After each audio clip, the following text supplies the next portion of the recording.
আল্লাহর নবীর জামানাতে মহিলাদের দল মহিলাদের কাতার পিছন দিকে, পুরুষের দল পুরুষের কাতার আগা দিকে। নামাজ শেষ হইলো। নবীর জামানাতে মাইক্রোফোন ছিল না, মাইক ছিল না। আজকে কথা বলছি অনেক দূর পর্যন্ত আওয়াজ যায়। এবার নবীজি ওয়াজ শুরু করলেন। জ্ঞানী বুদ্ধিজীবী মানুষ, আহারে আমার আওয়াজ তো মহিলার দলে যাই না। নবীজি বেলালকে বললেন, বেলাল চলো আমার সাথে তুমি। এবার কাতার চিরে চিরে চিরে নবীজি মহিলার দলে চলে গেলেন। জব পর ওয়াজ শুরু করে দিলেন, কি ইয়া মা'শারান নিসাই তাসাদ্দাকনা ফাইন্নী উরিতুকুন্না কুসারাহালিন নার। এ আমার মায়েরা খালারা শুনেন, ওই ঈদগাহের ময়দানে আল্লাহ নবী ওয়াজ শুরু করে দিলেন, ইয়া মা'শারান নিসাই, ও মহিলার দলেরা, তাসাদ্দাকনা, তোমরা দান করো, তোমরা সাদকা করো।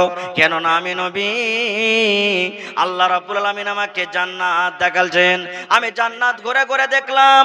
তারপর আল্লাহ বললেন, নবী গো, আপনার উম্মতের জন্য আমি কেমন করে জাহান্নামকে আমি তৈরি করেছি, গুনাহগার পাপী বান্দা বান্দের জন্য কেমন করে জাহান্নাম আমি তৈরি করেছি। যাও যাও একটু আমার জাহান্নাম তুমি দেখে এসো। ওরে সুবহানাল্লাহ। দয়ার নবী বললেন, মহিলা আমি তোমাদেরকে জাহান্নামের আগুনে দেখলাম। বেশিরভাগ মহিলারা জাহান্নামের আগুনে জ্বলছে পড়ছে, হাউমাউ করে চিৎকার করে। আমি জাহান্নামের আগুনে নজর করলাম, বেশিরভাগ নারী আর নারী, বেশিরভাগ মহিলার মহিলা জাহান্নামের আগুনে জ্বলছে। যখন কথাটা শুনলেন, মহিলাদের মধ্যে একজন মহিলা দাঁড় হয়ে গেলেন। আল্লাহর নবী গো, কোন এমন দুনিয়াতে মহিলারা পাপ করে, কোন এমন গুনাহ করে গো নবীজি? আপনি বলেন, মহিলা তোমরা দান করো, তোমরা সাদকা করো, কারণ তোমাদেরকে জাহান্নামের আগুনে আমি বেশিরভাগ জ্বলতে পড়তে দেখলাম। নবী গো, মহিলারা কোন এমন পাপ করে, নারীরা কোন এমন গুনাহ করে, গুনার কারণে আপনি আমাদেরকে জাহান্নামের আগুনে দেখলেন? দয়া করে সেই গুনাহগুলোর কথা আপনি আমাদের সামনে বলেন। এই আমার মায়েরা খালারা শুনেন, আল্লাহ রাসূল বললেন, মহিলারে তোমরা তোমাদের দ্বারাতে মাত্র দুটা করে গুনাহ বেশি হয়ে যায়, তোমরা বেশি করে দুটা গুনাহ করো। তোমাদের দ্বারাতে দুটা করে বেশি পাপ হয়ে যায়, এই পাপের কারণে আমি তোমাদেরকে জাহান্নামের আগুনে দেখলাম। এক নম্বর গুনাহ, এক নম্বর পাপ। আল্লাহ রাসূল বললেন, তুকসুরুনাল্লাহ আনা, মায়েরা খালারা বেশি বেশি করে কথায় কথায় লানতান করে। এবং দুই নম্বরে নবী বলেছেন, ওয়া তাকফুনাল আশির, মায়েরা খালারা নিজের স্বামীর মালের নাশকরি করে। লানতান কি জিনিস? ছেলেরা একটু ভুল করে দিলে, মার কথা শুনলে না, গাল দিতে শুরু, একবারে দাঁত কোটাকে চোখকে লাল করে করে দাঁত কোটাকে একবারে দেবে, বলবে, আরে গোলামের বেটা গোলাম তুই মরে যা, তোর মতো ছেলের যাতে আমাকে মুখ না দেখতে হয়, আমি মরলে তুই আমাকে মাটি দিবি না। কিংবা হঠাৎ করে আমার কোনো মা খালা দাদি নানি গম দিয়েছে, মাকৈ দিয়েছে, ধান দিয়েছে রোজে শুকাইতে, মেঘ গেল ভিজে গেল, বলবে আল্লাহ এতদিন পর্যন্ত মেঘ হলো না, আর আজ ধান কোটা শুকাইতে দিয়েছে তো মেঘ এসে ভিজিয়ে দিলে। রে আমার মায়েরা খালারা শুনেন, আল্লাহ রাসূল বলেছেন, এটা হাদিসে কুদসি, আল্লাহ বলেন, লা তাসুব্বুদ দাহার, আল্লাহ বলেন বান্দা বান্দিরে খবরদার তোমরা জামানাকে গালি দিও না। আল্লাহ বলেন, আনা দাহারুন, আমি হলাম জামানা। আল্লাহ বলেন, বান্দারে গাছে আম পেকে আছে, তুমি মনে করো আমটা মনে হয় পেকে যাবে রে বান্দা, গাছের পাতা শুকিয়ে গেছে, তুমি মনে করবে গাছের পাতা শুকিয়ে যাবে। আল্লাহ বলেন, বান্দারে আমি আল্লাহ রাব্বুল আলামিন যতক্ষণ পর্যন্ত আমকে না বলবো আমরে তুই পড়ে যা, ততক্ষণ পর্যন্ত ঝরবে না। আল্লাহ বলেন, বান্দারে আমার বিনা অনুমতিতে বিনা আদেশে বাতাস চলে না, হাওয়া চলে না, আমার বিনা আদেশে ঠান্ডা হয় না, আমার বিনা আদেশে মেঘ হয় না। তাই তোমরা যদি মেঘকে গালি দাও আমি আল্লাহ আমাকে গালি দেওয়া হলো, তোমরা যদি রোদকে গালি দাও আমাকে দেওয়া হলো, তোমরা যদি গরমকে গালি দাও আমাকে গালি দেওয়া হলো। আল্লাহ বলেন, খবরদার খবরদার তোমরা জামানাকে গালি দিও না। দুই নম্বর গুনাহ, নিজের স্বামীর মালের নাশকরি করে। স্বামীর মালের কিভাবে নাশকরি করে জানেন? ধরেন আমার কোনো ভাই, কোনো নানা, দাদু ঠাকুরগঞ্জ মার্কেট চলে যাবেন, বাজার করতে যাচ্ছেন, এবার বাড়ি থেকে বের হবেন, ভালোবাসা স্ত্রী এসে বলছে, আব্দুল্লাহর বাপ কি হয়েছে জি, আমার শাড়িটা দেখো তো একটু মানে ছিঁড়ে মিড়ে গেছে, পুরাতন হয়ে গেছে, এখানটা খুব সুন্দর দামি শাড়ি গালা নিয়ে আসিয়ে তো। এবার আমার ভাই হয়তো টাকা নেই পকেটে, হাট বাজার করার পর সন্ধ্যেবেলাতে বাড়ি এসেছে, শাড়ি কিনতে পারেনি। এই বেচারি দেখলে ঝোলা টোলা দেখার পর বলছে শাড়ি তো আনিনি। এই 4 দিন পর্যন্ত ওর সাথে কথা বলবে না। আর কি বলবে জানেন? ই মিনসে, ই মুখ পোড়া, ই কাঞ্জুস, ইয়ার বাড়িতে এসে জীবনে কোনোদিন বহু সুখ শান্তি আমি পেলাম না। খো এরে আমার মায়েরা খালারা শোনেন, আপনার স্বামী কত কষ্ট করে আপনাকে খেটে খেটে খাওয়ায়, কত কষ্ট করে কাপড় দেয়, কত কষ্ট করে আপনার সব কিছু দরকার পূর্ণ করে, কিন্তু মাকে খালাকে একদিন কমে যাওয়ার কারণে গে মা, একদিন কমে যাওয়ার কারণে রে বোন, আপনি সমস্ত নিয়ামত গুলিকে ভুলে গেলেন। তাই নবী বলেছেন, মহিলারে এই তোমরা 2টা করে গুনাহ বেশি বেশি করে করো, তোমাদের দ্বারাতে 2টা করে পাপ বেশি হয়ে যায়। এই জন্য তোমরা দান করো, সাদকা করো। দান করতে গেলে রব্বুল আলামিন তোমাদের গুনাহকে মাফ করে দেবেন। রাসূল বললেন দান করো। কোথায়? ঈদগাহের মাঠে মানুষ জালসা শুনতে যায় তো টাকা নিয়ে যায়। এবার নামাজ পড়তে কে কয়টা টাকা নিয়ে যায় ভাই? কিন্তু নবী বললেন দান করো। ওরে আল্লাহ, হযরত বেলাল বলছেন আমি তলিয়া বিছিয়ে দিলাম। যেমন আজকে আমার জালসাওয়ালারা মহিলা প্যান্ডেলে চাদর দিয়ে ফোটালছেন, হযরত বেলাল বলছেন আমি তলিয়া বিছিয়ে দিলাম, রুমাল বিছিয়ে দিলাম। এবার বেলাল বলেন ওই ঈদগাহের ময়দানে এবার মহিলার দল দান করতে শুরু করলেন। ওরে আল্লাহ, কে গলা থেকে হার খুলে দিয়ে দিলেন, কে কান থেকে কানের বালি দিয়ে দিলেন, কে নাক থেকে নাক মুনে দিয়ে দিলেন, কে হাত থেকে আংটি খুলে দিয়ে দিলেন, কে হাত থেকে টাকা খুলে দিয়ে দিলেন, কে পা থেকে পায়াল খুলে দিয়ে দিলেন, যে টাকা নিয়ে গেছিলেন টাকা দিয়ে দিলেন, যার কাছে যা গয়নাগাটি ছিল সুবহানাল্লাহ খুলে খুলে আল্লাহর নবীর সামনে সব হাজির করে দিলেন। নারে তাকবীর, সুবহানাল্লাহ।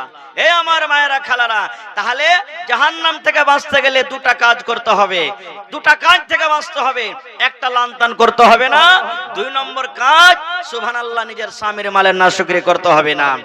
আর একটা কাজ বলে দি, আল্লাহ রাসূল বলেছেন যদি কোনো মা, যদি কোনো খালা, যদি কোনো নানি, যদি কোনো দাদি বেঁচে থাকা কালে আল্লাহ রাসূল বলেছেন মহিলারে তোমরা যদি আল্লাহর জান্নাত পেতে চাও, আল্লাহর জান্নাত যেতে তোমরা যদি চাও রে মহিলা, বেঁচে থাকা কালে তোমাদেরকে 4খানা কাজ করতে হবে।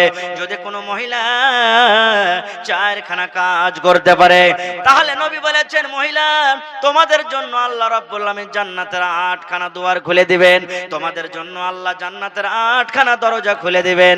যেই দরজাতে ইচ্ছা তুমি জান্নাতের ভিতরে চলে যাবে। 1 নম্বরে নবী বলেছেন আল মারআতু ইদা সাল্লাত খামসাহা, যদি কোনো মহিলা 5 ওয়াক্ত নামাজ পড়তে পারেন। 2 নম্বরে নবী বলেছেন ওয়াসামাত শাহরাহা, রমজান মাসের যদি 1 মাসের রোজা রাখতে পারি। 3 নম্বরে নবী বলেছেন ওয়া আতাআত বালাহা, আল্লাহ রাসূল বলেছেন যদি কোনো মহিলা নিজের স্বামীর খিদমত করতে পারে।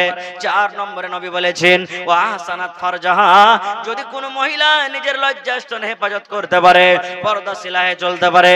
আল্লাহ রাসূল বলেছেন মহিলা তোমাদের এই 4টা নেকির কারণে, 4খানা আমল করার কারণে আল্লাহ রাব্বুল আলামিন জান্নাতের 8খানা দুয়ার খুলে দিবেন। আর বলবেন বান্দিরে এসো এসো এসো তুমি আমার জান্নাতের ভিতরে চলে যাও। প্রথমে কি 5 ওয়াক্তের নামাজ। ওরে সুবহানাল্লাহ, ভাইরা তো আছেন, মায়েরা খালা নামাজে খুব পিছনে, নামাজ পড়বে না। কত মা খালা তো এমন আছেন, কি করবো যে মৌলভী সাহেব নামাজ পড়িতে পারি না, 8 আনা 4 আনা 10 পয়সা 20 পয়সা ছেলে পিলা বড় বাড়িতে আছে, নামাজ পড়িতে পারি না। আল্লাহ এরকম বাহানা শুনবেন না কিয়ামতের দিন। আল্লাহ রাব্বুল আলামিন এরকম বাহানা শুনবেন না কিয়ামতের দিন। ভাই মুসলমান, নামাজ পড়তে হবে। দ্বিতীয় কথা, নামাজের তারিকা নবীজির মতো পড়তে হবে, যেভাবে নবীজি পড়ে গেছেন। না হলে সারা জীবন নামাজ পড়তে গেল আল্লাহর দরবারে নামাজ কবুল হবে না। একটা গল্প মনে পড়ে গেল, একটা লোক নামাজ পড়ে না, মসজিদে যায় না। গ্রামের একটা মৌলভী সাহেব বলছেন যে হাজি তুমি নামাজ কেন পড়ো না? নামাজ পড়ে কি পাবো মৌলভী সাহেব, নামাজ পড়ার দরকার কি? ওই টাইমখানে যদি আমি খাটতে যাই তো হয়তো 10 টাকা আমার আমদানি হবে, নামাজ পড়ার দরকার নেই। তো মৌলভী সাহেব মান্তিক পড়ালো, জানছেন যে একে নামাজের দিকে কেমন করে ডাকতে হবে। তো বলছে এক কাজ করো, 5 ওয়াক্তের আল্লাহ তাবারক ওয়া তাআলা নামাজ ফরজ করেছেন, তুমি নামাজ পড়ো। প্রত্যেক ওয়াক্তে 10 মিনিট 15 মিনিট করে লাগবে, তোমাকে 10 টাকা তোমাকে দেওয়া হবে, তুমি নামাজ পড়ো। এবার নামাজ পড়তে শুরু করেছেন, একদিন দুদিন 5 দিন করতে করতে মাস লেগে গেছে। এবার লোকটা মৌলভী স্যারের কাছে চলে এসে, মৌলভী সাহেব আজ 1 মাস হয়ে গেছে, আপ দাও 10 টাকার হিসাবে 1 মাসের নামাজের টাকা দাও এখন। তো মৌলভী সাহেব বলছেন যে আচ্ছা তুমি নামাজটা পড়লে কার জন্য? নামাজটা পড়ে কি আমাকে নেকি দিবে? তুমি নামাজ পড়ছিলে না বলে তোমাকে এটা লালচ দিয়েছিলাম, তুমি নামাজ পড়লে তুমি নেকি পাবে। তখন বলছে আরে চালাক মৌলভী রে, তুমি এই জন্য আমাকে নামাজ পড়িতে লেগেছো, তুমি ঠকাইবে। আমি জানছি তুমি ঠকাবে, এই জন্য তোমাকে আমি ঠকালছি। বলছে কি? বলছে আমি 1 মাস নামাজ পড়েছি, একদিনে ওযু করিনি, বিনা ওযুতে নামাজ পড়েছি। সুবহানাল্লাহ। এরকম নামাজ পড়ে কাজ দিবে ভাই? দিবে না। আরে আমার মুসলমান, নামাজ কত বড় ইবাদত শুনেন। নামাজের ব্যাপারে বলা হবে না, একটা কোরআনের আয়াতপত্র বলবে মুসলমান। আল্লাহ রাব্বুল আলামিন কিয়ামতের দিন যখন মানুষকে জাহান্নামের ভিতরে দিবেন, দলের দল জামাতের জামাত মানুষ জাহান্নামের ভিতরে চলে যাবেন। এবার জাহান্নামে ঢুকবেন, এই মতো সমাতে জান্নাতের ফেরেশতারা ডাক দিয়ে বলবেন জাহান্নামের, আরে এই জাহান্নামীরা তোমরা শুনে নাও, তোমরা দুনিয়াতে কোন এমন আমল করেছিলে, কোন এমন তোমরা পাপ করেছিলে রে আল্লাহর বান্দা। আল্লাহ রাব্বুল আলামিন সে পাপের কারণে তোমাদেরকে জাহান্নামের আগুনে দেন। এবারে আল্লাহ রাব্বুল আলামিনের ওই ফেরেশতার কথা শুনে জাহান্নামীরা বলবেন ক্বালু লাম নাকু মিনাল মুসাল্লিন। আরে শুনো আল্লাহর ফেরেশতারা, আজকে আমরা জাহান্নাম যাচ্ছি, জাহান্নাম যাওয়ার কারণ একটাই রে। মাওলানারা জালসাতে ওয়াজ করেছিলেন, মাওলানারা খুতবাতে ওয়াজ করেছিলেন, মাওলানারা গ্রামে গ্রামে তাবলীগ করেছিলেন, মাওলানারা মসজিদে মসজিদে তাবলীগ করেছিলেন, কত নামাজের দিকে ডেকেছেন, কিন্তু আমরা নামাজ পড়িনি রে, নামাজ পড়িনি। আজকে নামাজ না পড়ার কারণে আল্লাহ নারাজ হয়ে আমাদেরকে জাহান্নামের আগুনে দেন। শুধু তা নয় রে মুসলমান, আল্লাহ রাসূল যখন মেরাজে গিয়েছিলেন, আল্লাহ রাব্বুল আলামিন হাদিয়া হিসাবে নবীজির পরে 50 ওয়াক্তের আল্লাহ নামাজ ফরজ করলেন। এবার 50 ওয়াক্তের নামাজ নিয়ে নবী হাঁটতে শুরু করেছেন। রাস্তাতে মুসা নবীর সাথে দেখা। এবারে মুসা নবী বললেন মুহাম্মদ, আল্লাহ রাব্বুল আলামিন তোমাকে কি দিয়েছে? এবার নবী বললেন মুসা, আল্লাহ রাব্বুল আলামিন আমার উপরে, আমার উম্মতের উপরে 50 ওয়াক্তের আল্লাহ তাআলা নামাজ ফরজ করেছেন। এবারে মুসা নবী বললেন এ মুহাম্মদ, যাও তুমি আল্লাহর কাছে আবার চলে যাও, আল্লাহকে বলো রব্বুল আলামিন ভারী হয়েছে, আমার উম্মত 50 ওয়াক্ত নামাজ পড়িতে পারবে না। এবার আল্লাহর নবী ঘুরে চলে গেলেন, রব্বুল আলামিন একটুখানি আল্লাহ হালকা করে দাও, আল্লাহ একটু কমিয়ে দাও, আমার উম্মতের জন্য ভারী হয়ে গেছে। এবার আল্লাহ 5 ওয়াক্ত নামাজ ঘটিয়ে দিলেন, আবার 45 ওয়াক্তের নামাজ নিয়ে চলে যাচ্ছেন। মুসা নবীর সাথে আবার দেখা, আবার মুসা নবীর কথা মতো নবী যে ঘুরে চলে গেলেন। এই আসা যাওয়া করতে করতে করতে করতে করতে সুবহানাল্লাহ, এবার 5 ওয়াক্তের নামাজ কিন্তু বেঁচে গেছেন। এবারে মুসা নবী আবার রাস্তাতে দেখা হয়ে গেল। এবার বলছেন মুহাম্মদ, এবারে 50-এর মধ্যে কত বাঁচলো আর বলে দাও। এবারে নবী বললেন মুসা, আর মাত্র 5 ওয়াক্ত নামাজ বেঁচেছে। এবারে মুসা নবী বললেন যাও, আর একবার তুমি যাও। দয়ার রাসূল বললেন মুসা আর যেতে পারবো না, আল্লাহর দরবারে আমি যেতে পারবো না, আমাকে লজ্জা লাগে, বারবার আমাকে যেতে লজ্জা লাগে, আর আমি যেতে পারবো না। এবারে আফসোস করে দয়ার নবী বললেন আল্লাহ, আজকে যদি মুসা নবীর কথা না শুনি, আজকে যদি 50 ওয়াক্তের নামাজ আমি দুনিয়াতে নিয়ে চলে যেতাম, আমার উম্মত 50 ওয়াক্তের নামাজ পড়তো, সুবহানাল্লাহ, আমার উম্মতের নেকির কোনো অভাব হতো না। আমার উম্মত 50 ওয়াক্তের নামাজ পড়ে আল্লাহ কত নেকি করত। এবারে আল্লাহ তাবারাক ওয়া তাআলা বললেন নবী গো, আর তুমি আফসোস করিও না, তুমি চিন্তা করিও না, তুমি নিরাশ হয়ে যেও না। আমি আল্লাহ তাবারাক ওয়া তাআলা 50 ওয়াক্তের নামাজের মধ্যে থেকে 45 ওয়াক্তের নামাজকে আমি আল্লাহ মাফ করে দিয়েছি, শুধু 5 ওয়াক্তের নামাজকে আমি রেখেছি। কিন্তু মুহাম্মদ, আমি নামাজের গিনতি ঘটিয়ে দিয়েছি, কিন্তু আমি আল্লাহ নেকি আমি কমাইনি। ও মুহাম্মদ যাও যাও যাও, আমি আল্লাহ রাব্বুল আলামিন বলি যদি তোমার কোন উম্মত 1 ওয়াক্তের নামাজ আদায় করে, আমি আল্লাহ 10 ওয়াক্তের সমান তাকে নেকি দান করব।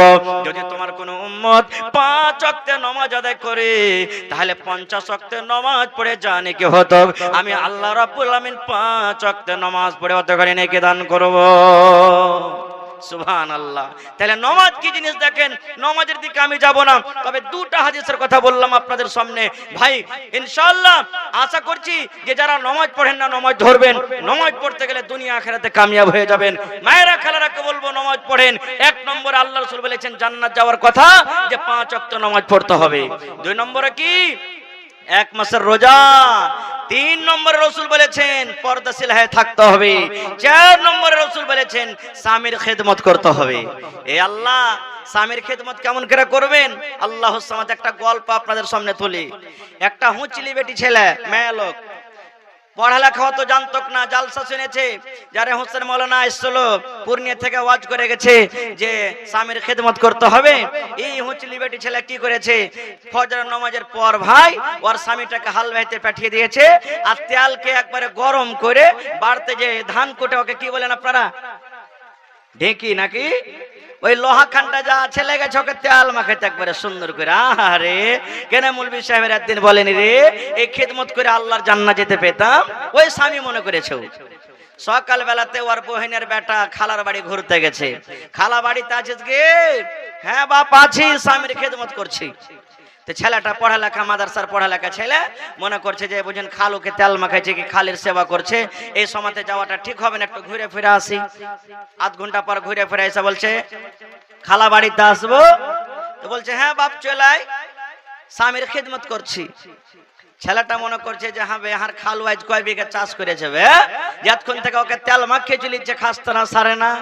ওরে আল্লাহ, বাড়তে ঠিক আছে দেখছে তো ওর হোদমা খালুর মাথা তুলা আছে আর তেল মাখিয়ে চলিচ্ছে। ওই যে হাঁকে খালা কি করছিস?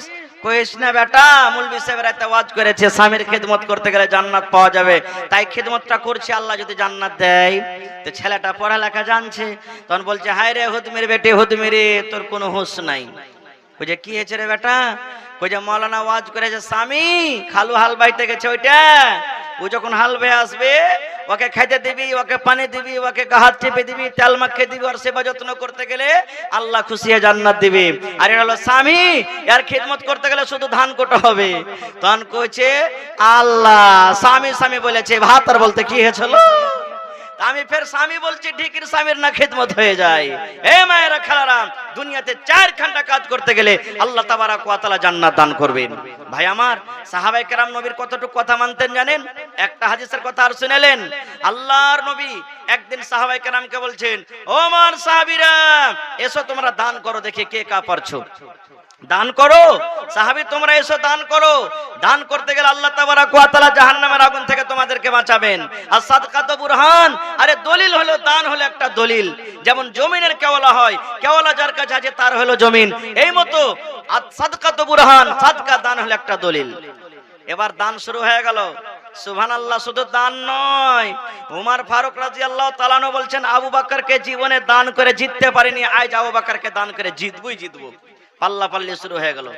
হযরত উমর ফারুক বাড়ি চলে গেলেন, কপি কলম নিয়ে বসলেন, এবার মালকে ভাগ করতে লাগলেন। মালকে ভাগ করতে করতে 2 ভাগ করলেন। কত ভাগ করলেন? জোরে বলেন, কত ভাগ করলেন? 2 ভাগ। 1 ভাগ নিজের ছেলে মেয়ের জন্য বাড়তে রাখলেন, আর 1 ভাগ মাগ আল্লাহ নবীর দরবারে হাজির করে দিলেন। এবার মনে মনে বলছেন আজ কিন্তু আবু বকরকে দান করে জিতবো। এবার সব দান যখন হয়ে গেল, শেষের বেলাতে আবু বকর বাড়ি গেলেন। বাড়ি যাওয়ার পর এবার বিবিকে বলছেন, বিবি রে, আল্লাহর নবী দানের কথা বলেছেন রে বিবি। আব্দুর রহমান বিন 1000 কিলো খাজর দান করলেন রে বিবি। ওসমান গানি 200 উট, 700 ঘোড়া, 29.5 কিলো চাঁদে, 5.5 কিলো সোনা দান করলেন রে বিবি। আজকে আমি উমারকে দেখলাম বাড়িতে মালকে 2 ভাগ করে 1 ভাগ বাড়িতে রাখলেন, আর 1 ভাগ আল্লাহর নবীর দরবারে হাজির করে দিয়েছেন। বিবি রে, আমাকে দান করতে হবে রে বিবি। কি বাড়িতে আছে তুমি বলো তো? ওরে আল্লাহ, ভালোবাসা বিবি বলছেন স্বামী গো,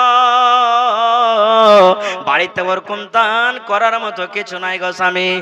একশা মতো 2.5 কেজি 2.5 কেজি মতো যাও কিংবা যাওয়ের আটা বাড়িতে আছে, তাছাড়া বাড়িতে কিছু নাই। এবার হযরত আবু বকর রাদিয়াল্লাহু তাআলা আনহু বিবিকে বলছেন যে কোটা মাল বাড়িতে আছে তুমি দিয়ে দাও। এবার একটা ক্যারিতে করে, একটা কাপড়ে করে, একটা পান্নিতে করে ওই 2.5 কেজি মতো যাও কিংবা যাওয়ের আটা এবারে কিন্তু নিয়ে নিলেন।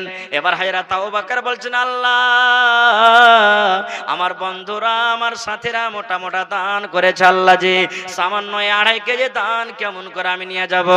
এবার হযরত আবু বকর রাদিয়াল্লাহু তাআলা আনহু উপর থেকে একটা চাদর দিয়ে বেড় দিয়ে দিলেন, গায়ের ওপরে একটা চাদর দিয়ে দিলেন।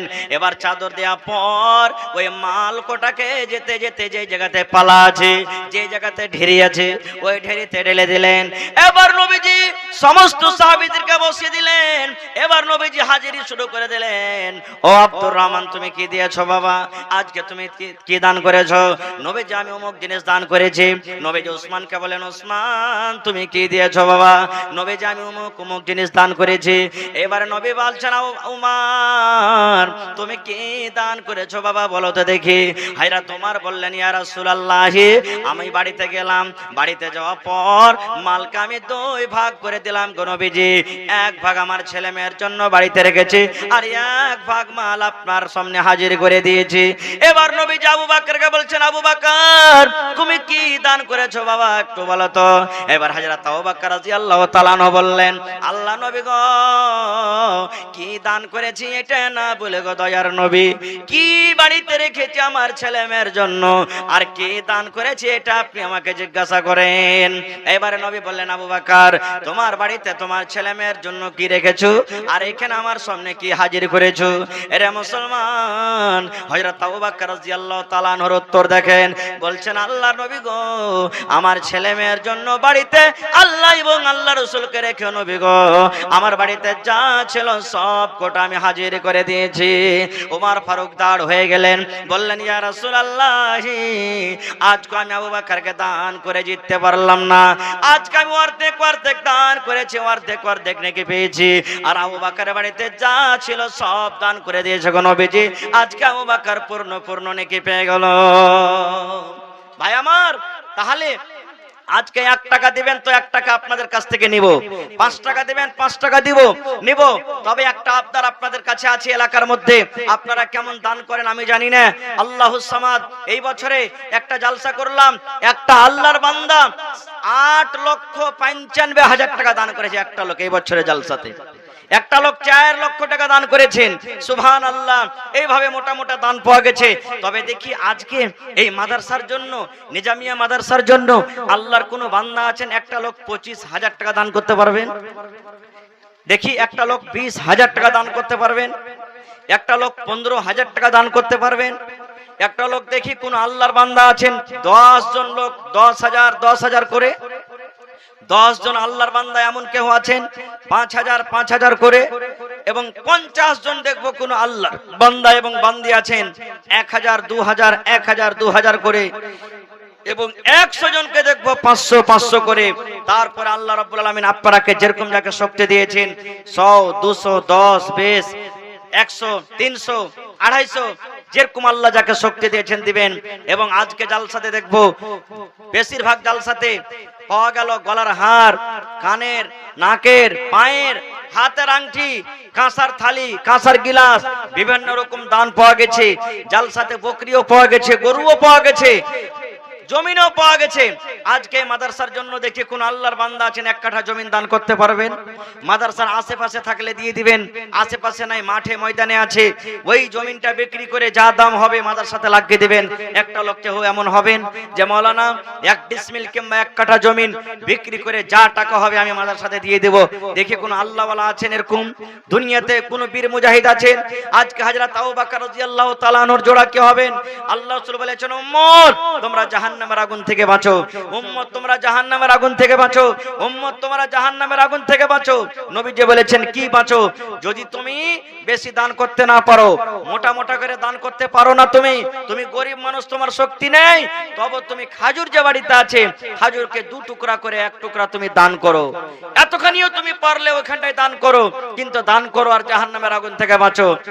এবার রাসূল বলছেন তোমার যদি শক্তি না হয় যে খাজুরের টুকরাটাও তুমি দান করতে পারবে না, এত তুমি গরিব, তো রাসূল বলছেন তুমি মুখ দিয়ে ভালো কথা বলো, মুখ দিয়ে ভালো কথা বলো, ভালো কথা বলে তুমি জাহান্নামের আগুন থেকে বাঁচো। একটা লোক আসেন তো দেখি, মাওলানা সাইদুর রহমান গ্রামের ইমাম সাহেব, মাশাআল্লাহ।